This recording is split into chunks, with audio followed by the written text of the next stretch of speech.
everybody, welcome back to the Fit Forward Gym. Jesse here for part 3 of our mini mobility series on hip mobility, specifically hip external and internal rotation.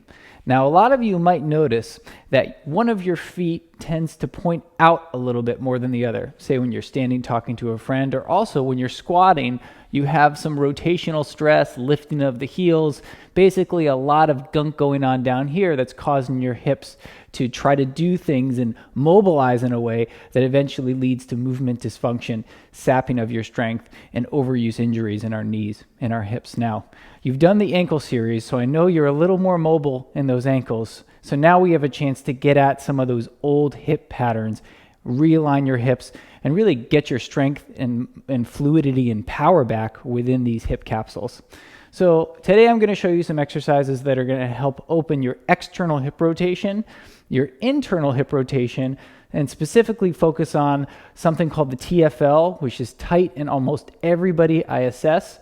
It's a muscle just below this hip bone, and its main job is to stabilize movement when your leg is straight in rotation, and then when you flex your knee, it will adduct your hip and bring it in. So in people who are really tight, sometimes you'll see a knee pointing inward and a foot pointing outward, and that's a real sign that there's a lot of gunk and tightness, which can put us at risk for labral tears and injuries.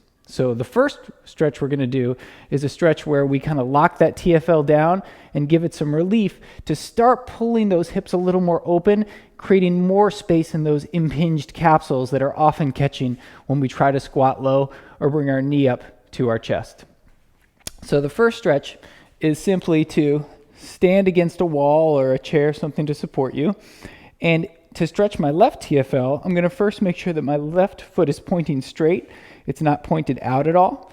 And my big toe is nice and solid and down. And then I'm simply just going to step and cross over here where my heel's aligned about with my midfoot. And that's going to pin this TFL in a nice inward stretch. And I'm feeling a nice elongation right around that hip capsule. I have a nice soft bend in my knees, and my hips are forward, not back. That's very important. So I'm a nice straight line here.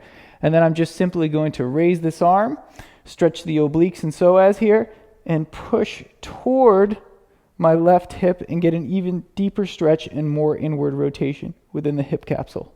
And then back, reach, push toward the side, take a breath here,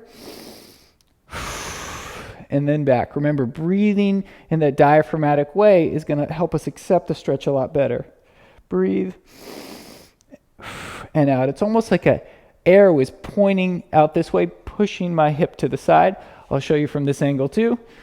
Keep this left foot straight, pin it over. Now I get this nice stretch as I push my hip forward, and I push and lean to the side. This left foot is going to want to probably start rotating out this way. Make sure you keep it straight or almost a little inwardly rotated. That's how you're going to release and relax that TFL. Okay, so after you've opened both sides, you'll feel a lot better in terms of rotation here without a lot of gunk through that hip capsule. And the next move is going to be an external rotation opener that's actually going to pull your hip capsule back and give it more room to work when you flex that hip. So you're going to start in a bridge position here, okay, your feet nice and flat. And then what you're going to do is you're going to cross one leg over the other, okay? And you may notice, like I said, you have a big difference in your ability to cross one leg over the other. It's harder to make a turn on one side. If that's true, you're in a real danger of hurting your hip capsule, and you need to do this stretch so that you can open up your legs and actually access your glutes and don't get stuck within that hip capsule when you're doing all your walking or running or weights. Okay, so we'll bring the right over for this purpose of demonstration, and then we'll let it just flop over to the side. Make sure you keep that foot super straight. You don't want to be turning it in different directions. Nice and straight. So again, start in the bridge, let it turn, point it super straight. Okay, then we'll come down here, and the game is to keep your big toe down, but push your knee into the ceiling, so that my hip capsule is actually doing the opening here, okay? And I keep my big toe down. I might even start to shake. I'm working so hard, and you got to hold this at least 45 seconds to a minute to really make a difference. Okay, so my big toe solid. I feel the arch of my right foot working, And I'm pushing that knee up and over as I really work to open up that hip capsule. Okay? And I do the other side. So after those moves, my hips are nice and open now in the socket. And I now want to work the other side, which is hip internal rotation. Okay, this is something people mess up all the time.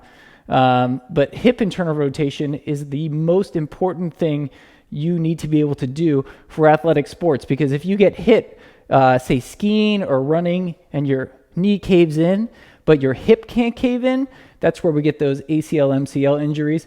It also impinges the capsule if you try to flex up if you don't have nice movement here. All right, so really, really important. And people mess this up by lifting their whole body when they do this move. This is a capsule internal rotation stretch. So what you want to do is make sure that your glutes here and your hip bones stay solid on the floor. So my belly button doesn't move at all. And I'm kind of pushing within my right hip, pushing within my left hip, helping gravity assist me and get a little bit more internal rotation every time. So you can see how still I am with my hips and upper body. My glutes have the same level of strength on the ground. There's no lift side to side, all right? And you want to do this like a windshield wiper. Get a little stretch, come out of it, get a little stretch. Notice how my feet are rotating fully. Notice I'm not too far up here. I want a little bit of space between my chest and my knees. And I just feel a nice capsular stretch. For bonus points, if one is really tight, you can even just cross one leg over the other. And I'm just getting a little more hip internal rotation stretch here. Gravity's assisting. And I can do the other side, hold it here. And I'm just kind of pinning it more into that internal rotation stretch. Okay, so after those moves, my hips feel really open. It's really easy to sit in this crisscross style. If I want to squat, if I want to get on a bike, where I'm forced into a line of stress, I'm more confident that my hip capsules are more open. Now I can actually access my glutes in a much healthier, more efficient way. So let's work on this for a week or two, and I'll see you next time for part 4 of our movement series. Thanks so much.